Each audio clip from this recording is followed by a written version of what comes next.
What's up everyone and welcome back to another tutorial. Today we're going to see how to log in to Snapchat without the verification code.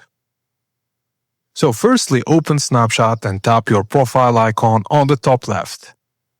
Tap the settings icon on the top right, then select two-factor authentication. Tap continue, then choose how to receive codes like SMS or authentication app, then find your phone number and tap verify.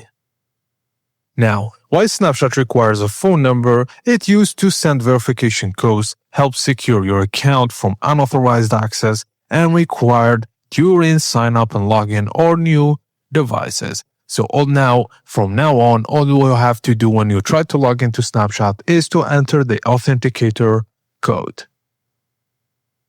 And that's it guys, as simple as that. Thank you for watching and please don't forget to like and subscribe for more tips and tricks like this.